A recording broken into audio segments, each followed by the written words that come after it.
Hey, I just want to do a quick video here over the 1/16 Gecko Panzer II F. This kit came out, I think it was around the first of the year or late December. And I got mine and I immediately started building it. I think I started around the middle of January and just finished it up as I was working on it. The couple things about the kit right off the bat. The lower hole is not a bathtub type hole.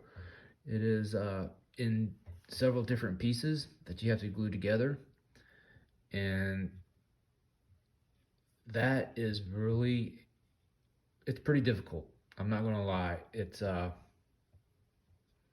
you gotta take your time with it. Take your time with it and do it right. I did not get mine 100% square, but I still went with it, and you can't tell. Luckily, there's enough in the back with the muffler and the smoke grenade launchers in the back that it kind of covers the air up. But if you look close, you will be able to see where the air is. That top deck just doesn't quite meet the lower hole. I think you can see it right there. But other than that, the build went really well. The suspension, no problems whatsoever with that. Went together, no issues. Track, if you've done the Panzer I-A by Take-On, almost identical. No issues there. The rest of the hull, the upper hull, the front part of the hull right through here and back to here are separate.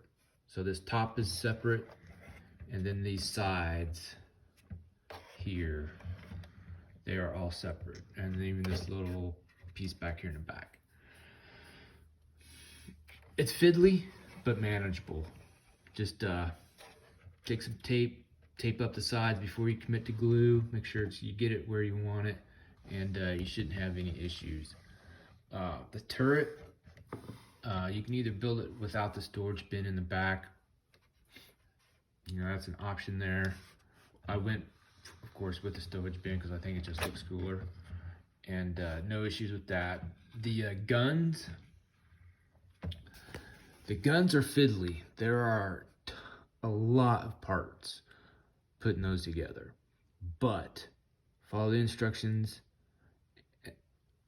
and they'll go together, no problem. I had no fit issues whatsoever with the turret.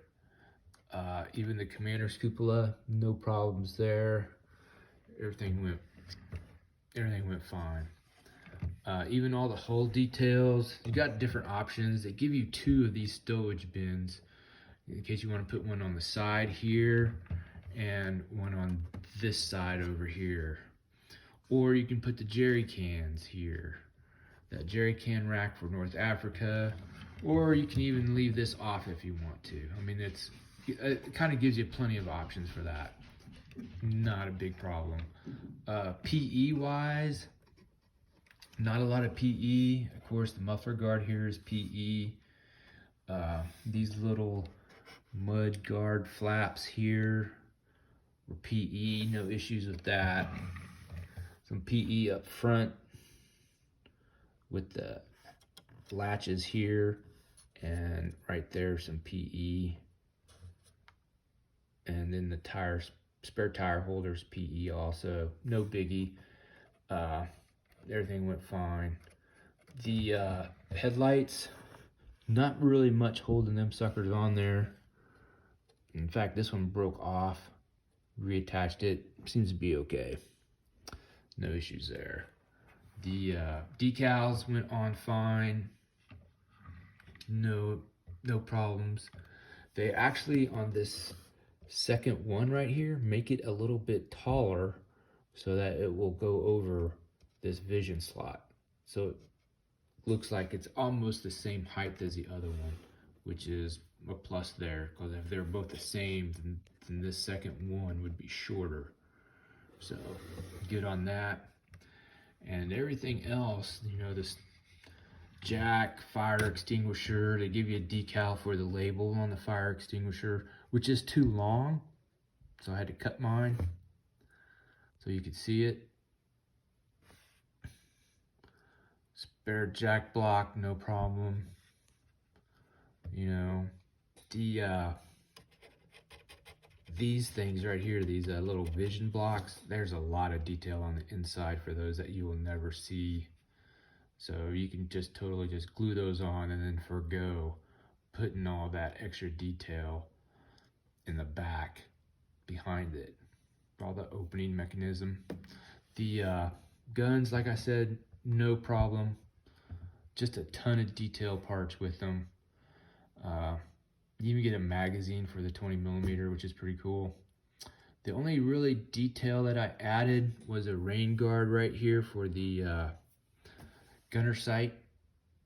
The Panzer II at Fort Benning has that, so I was like, that's pretty cool, I'll add that. And that's, other than that, it's straight out of the box. And I think it came out pretty good. I'm not gonna lie, I like it. I like the Panzer II. I think they're a pretty neat tank. And you know, they're served, you know, late into the war, so you can do the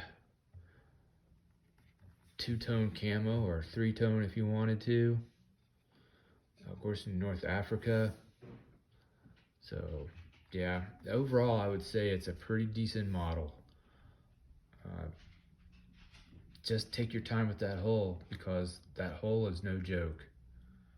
It will it'll cause you some headache, heartache, problems, all of that. So just take your time with it if you're building this kit, and I think you'll get a lot of enjoyment out of it.